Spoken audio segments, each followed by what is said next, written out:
Radhe Banarasi Laddu Gopal channel पर आप सभी का स्वागत है।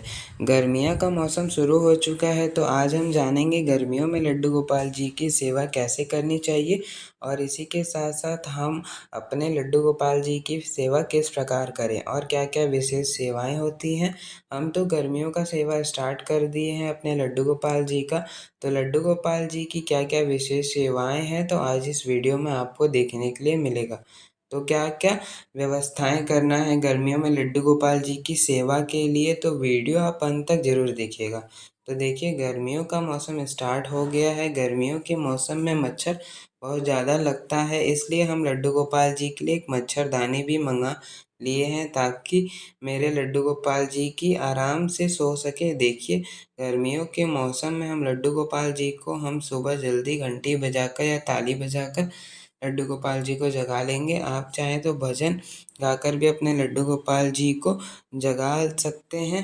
तो बहुत ही प्रेम से हम लड्डू गोपाल जी को जगा लेंगे। तो देखिए, मेरे छोटे से नन्हे से लड्डू गोपाल जी सोते हुए कितने सुंदर लग रहे हैं।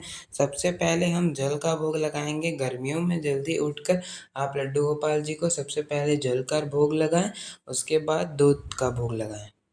आप एक बात ज़रूर ध्यान रखिएगा, दूध ना ज़्यादा गर्म हो ना ज़्यादा ठंडा हो। हमें नॉर्मल दूध का भोग लगाना है। उसके बाद हाथ जोड़ के लड्डू गोपाल से दूध का भोग ग्रहण करने के लिए निवेदन करेंगे। दूध का भोग लगाने के 5 से 7 मिनट बाद हम लड्डू गोपाल जी को स्नान कराएंगे। दूध का भोग लगाने के बाद जो भोग है प्रसाद बन जाएगा। आप खुद भी पी सकते हैं, बच्चों को भी पिला सकते हैं। अगर आपके पास कोई गहरा पात्र है तो आप स्नान कराने के लिए वह भी आप ले सकते हैं। जल में थोड़ी देर के लिए लड्डू गोपाल जी को बैठा सकते हैं। तो देखिए, अभी तो गर्मियाँ इतनी स्टार्ट नहीं हुई हैं, इसलिए आप नॉर्मल तरीके से भी लड्डू गोपाल जी को स्नान करा सकते हैं। तो देखिए, जिस प्रकार हम सर्दियों में लड्डू गोपाल जी को गुनगुने पानी से स्नान कराते थे, उसी प्रकार हमें गर्मियों के दिन में लड्डू गोपाल जी को ठंडे और ताज़े पानी से स्नान कराना चाहिए। आप चाहे तो गोपी चंदन से भी स्नान करा सकते हैं, दही से भी करा सकते हैं। आप स्नान के जल में गुलाब जल मिलाकर भी आप स्नान करा सकते हैं ताकि उन्हें शीतलता महसूस हो।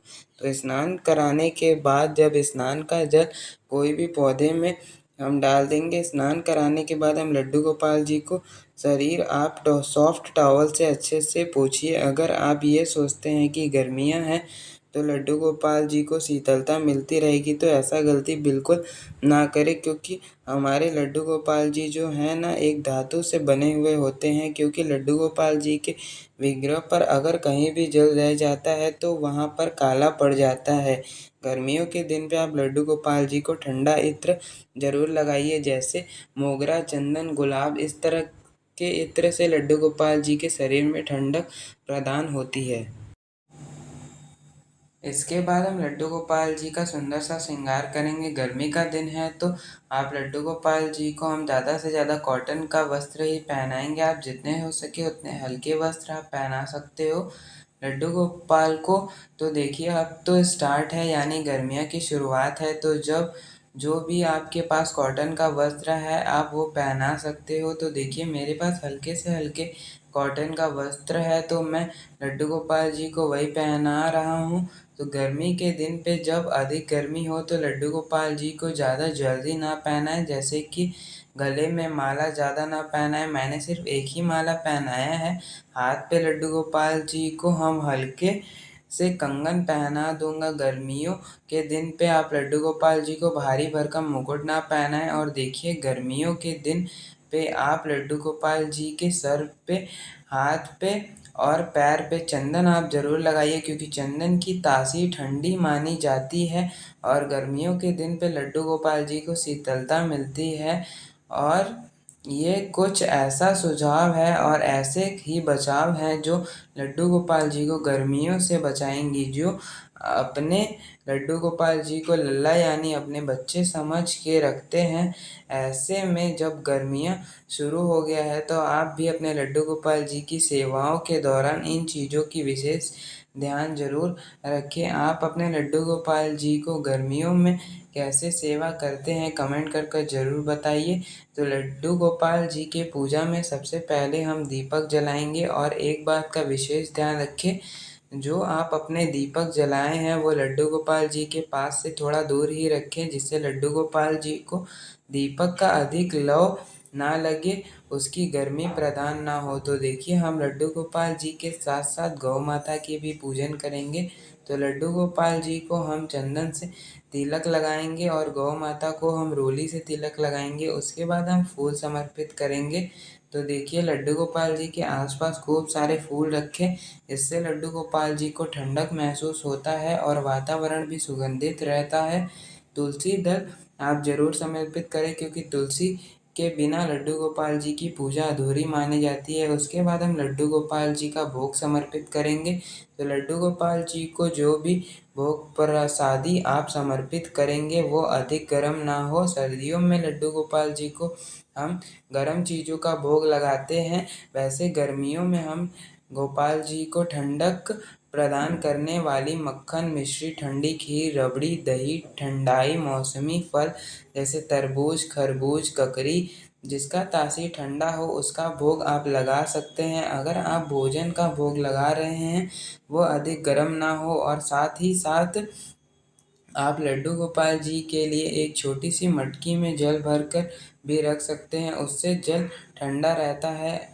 तो अभी तो गर्मियों का शुरुआत है, अभी तो उतनी गर्मी नहीं है, इसलिए हम लड्डू गोपाल जी के लिए मटकी लाए नहीं है। इसलिए हम नॉर्मल लोटे से लड्डू गोपाल जी के लिए जल रखते हैं। जब अधिक गर्मी पड़ेगी तो लड्डू गोपाल जी के लिए मटकी लाएंगे।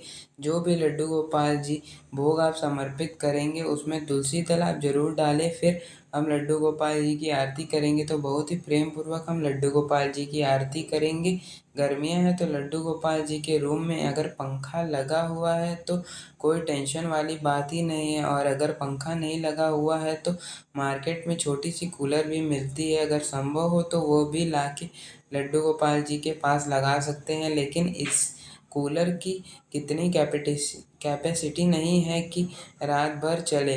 आप सुलाने के बाद 1 या 2 घंटा के लिए लगा सकते हैं। अगर संभव ना हो तो लड्डू गोपाल जी के पास एक हाथ पंखा ज़रूर रख दीजिएगा, तो जब भी उनको गर्मी लगे तो वो हवा कर सके। और छाता बनाकर भी आप लड्डू गोपाल जी के पास रख सकते हैं, क्योंकि जब उनका घूमने का मन करेगा तो वो छाता लेकर जा सकते हैं।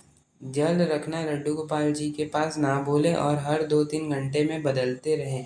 गर्मियों में लड्डू गोपाल जी को प्यास लग सकते हैं, इसलिए पीने के जल और मिश्री और ड्राई फ्रूट्स रखें। और मेरे लड्डू गोपाल जी के मंदिर में पंखा लगा हुआ है, इसलिए हम कूलर नहीं लगाए हैं। जब ज़्यादा गर्मियाँ पड़ेगी तब हम लड्डू गोपाल जी के लिए कमरे में कूलर भी लाएंगे। तो इस प्रकार से मैं गर्मी में लड्डू गोपाल जी की सेवा करता हूँ। और प्यारी सी नन्ही सी लड्डू गोपाल जी के सर पे चंदन का तिलक लगाइए, जिससे उन्हें गर्मी ना लगे, ठंडक प्रदान होती रहे उनको। तो ये थी मेरी छोटी सी वीडियो, गर्मियों में लड्डू गोपाल जी की विशेष सेवा कैसे करें। अगर आपको वीडियो अच्छा लगा, पसंद आया तो प्लीज़ वीडियो को लाइक ज़रूर करें। अगर आप लड्डू गोपाल जी की नाइट रूटीन देखना चाहते हैं तो गर्मियों में किस प्रकार सेवा करें, तो कमेंट में ज़रूर बताएं। अगर अगर आप बनारसी लड्डू गोपाल चैनल पर नए हैं तो चैनल को सब्सक्राइब जरूर करें। फिर मिलते हैं अगले वीडियो में, तब तक के लिए जय श्री कृष्णा, राधे राधे।